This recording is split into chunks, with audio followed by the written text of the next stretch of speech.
What if I told you that everything you believe about losing weight is wrong? Research shows that aerobic exercise alone produces only 2 pounds of weight loss on average, despite countless hours on cardio machines. You've been told that cardio burns fat, that you need to sweat to see results, and that you can target specific areas for fat loss. But science tells a completely different story. The American Heart Association and multiple peer-reviewed studies have revealed 5 widely believed fitness myths that science has debunked: the cardio obsession for weight loss, the spot reduction fantasy, the fear of heavy lifting making women bulky, static stretching preventing injuries, and sweat indicating workout effectiveness. By the end of this video, you'll understand why your current workout routine might actually be sabotaging your goals, and discover what actually works according to the latest research. Let's start with the first myth that keeps millions trapped in ineffective routines. Walk into any gym and you'll see the same scene playing out every day.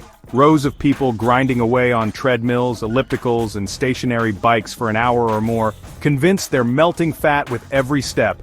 These dedicated exercisers return week after week, month after month, yet their bodies remain frustratingly unchanged. The scale refuses to budge despite their unwavering commitment to the cardio machines.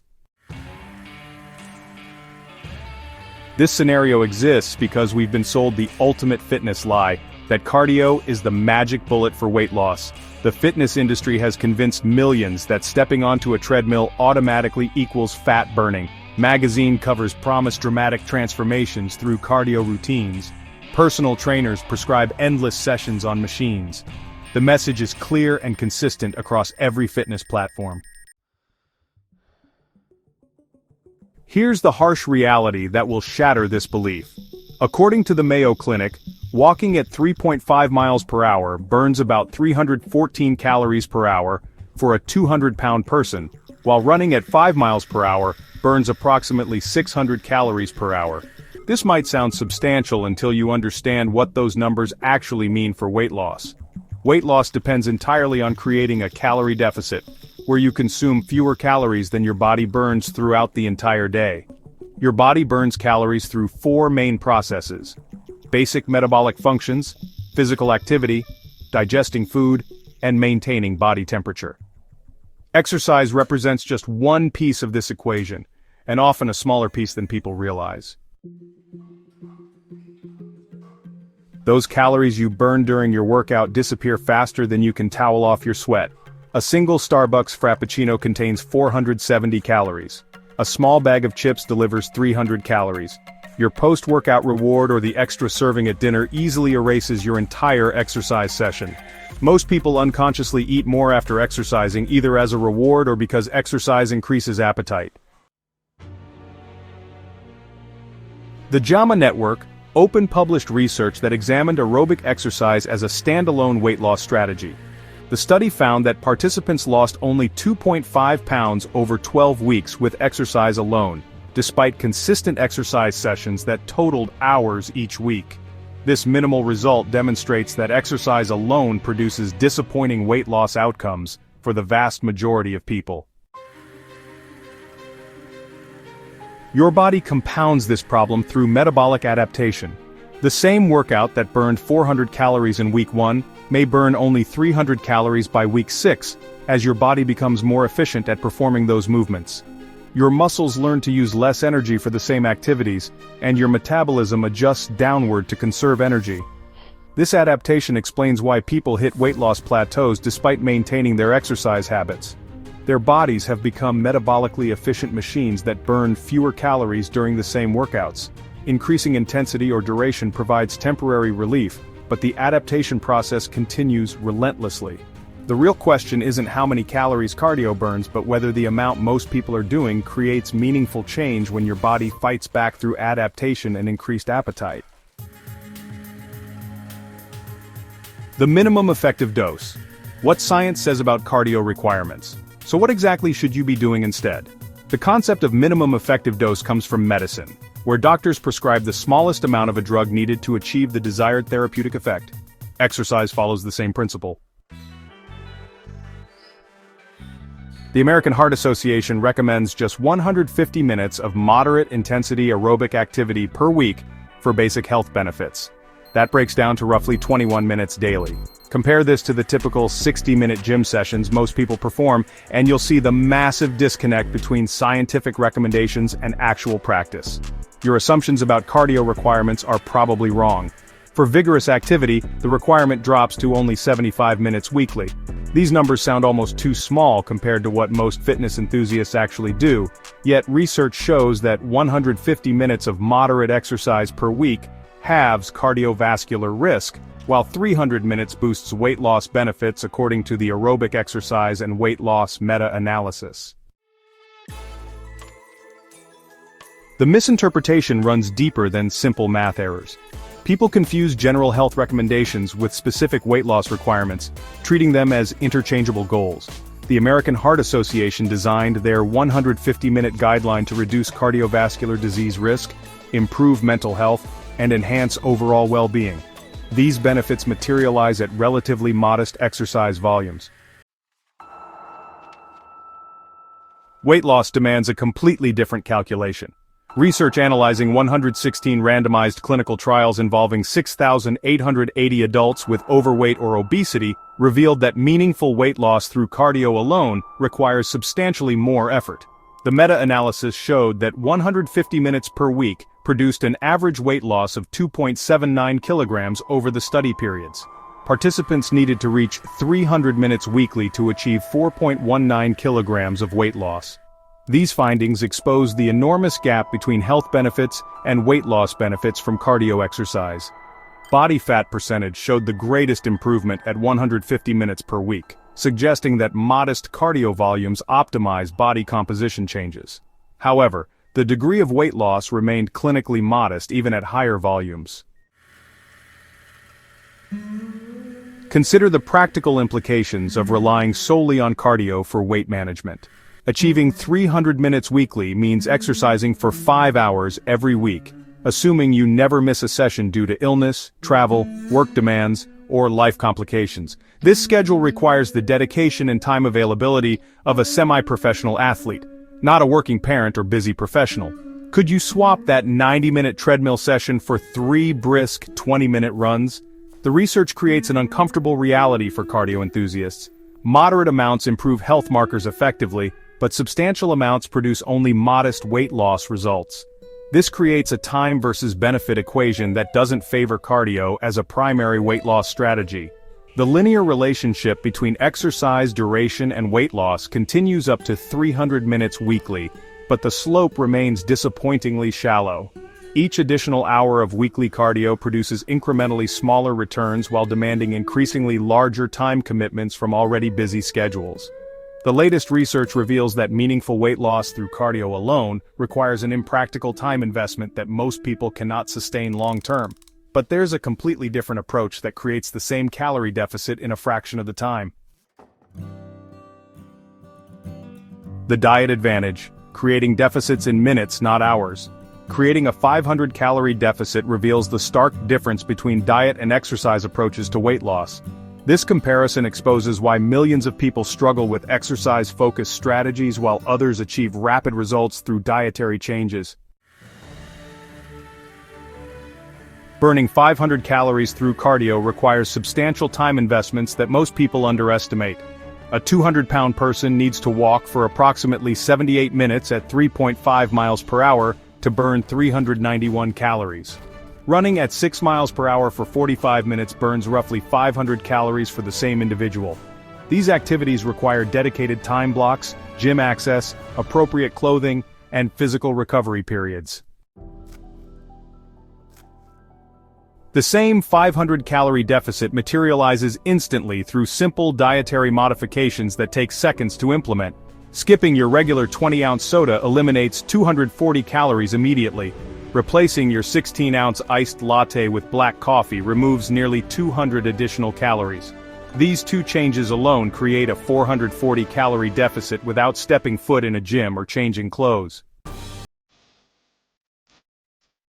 Diet offers superior control and sustainability compared to exercise when it comes to weight management. Unlike exercise, dietary changes aren't affected by weather conditions. And, let's face it, travel schedules might interrupt your workout routines, but they don't have to disrupt your food choices. Even if you're dealing with injuries or fatigue, you can still manage to eat fewer calories. Plus, work deadlines and family obligations might derail your gym sessions, but they won't stop you from opting for smaller portions or healthier options. According to research from Piedmont Healthcare, diet accounts for a whopping 70% of weight loss success. This really establishes dietary control as the primary factor in achieving long-lasting results. It's pretty fascinating how this data quantifies what successful weight loss maintainers already know through their own experiences. Their sustained results rely more on consistent eating patterns than on exercise regimens. Studies that analyze successful weight loss programs consistently show that participants who achieve the greatest results combine dietary changes with exercise. However, it's interesting to note that diet modifications produce the largest individual contribution. The most effective approach involves consuming 400 fewer calories through dietary adjustments, while burning an additional 100 calories through increased activity. This 80-20 split maximizes efficiency by leveraging diet's superior deficit creation potential. People gravitate toward exercise over dietary changes despite overwhelming evidence favoring nutrition interventions. Exercise feels productive and accomplishing, providing immediate satisfaction and visible effort. Dietary changes feel restrictive and negative, focusing on what you can't have rather than what you're achieving. Exercise releases endorphins that create positive associations, while calorie reduction often triggers feelings of deprivation. Exercise and diet serve complementary but distinct purposes in successful weight management programs. Exercise builds muscle mass, improves cardiovascular health, enhances mood, and increases daily calorie expenditure. Diet creates the calorie deficit necessary for fat loss while providing essential nutrients for optimal body function. Understanding these separate roles prevents the common mistake of expecting exercise to compensate for dietary excess. A 500-calorie deficit requires 1 hour of continuous cardio exercise but materializes in seconds through strategic food choices that demand no additional time investment. Yet recent research reveals that even when people do exercise, the benefits aren't distributed equally across all populations. The gender gap. Why women get more bang for their exercise buck. Women experience dramatically different results from the same exercise routines that men perform. Exercise science has operated under the assumption that men and women respond identically to the same workout routines for decades. Fitness programs, government guidelines, and research studies have traditionally applied universal recommendations across both genders. This approach treats the human body as a standardized machine where input equals output regardless of biological sex. The Journal of the American College of Cardiology published research that shattered this universal approach by revealing dramatic differences in how men and women respond to exercise interventions. The study analyzed data from over 400,000 adults and tracked their exercise habits alongside mortality outcomes over extended periods. The findings exposed a gender gap that challenges everything we thought we knew about exercise effectiveness. Women cut their death risk by 24% with regular exercise versus 15% for men. This 9 percentage point difference represents a substantial gap in exercise benefits that cannot be explained by coincidence or statistical error. Women essentially achieve superior survival benefits from the same exercise investments that produce smaller returns for men. The timeline differences prove even more striking than the magnitude of benefits.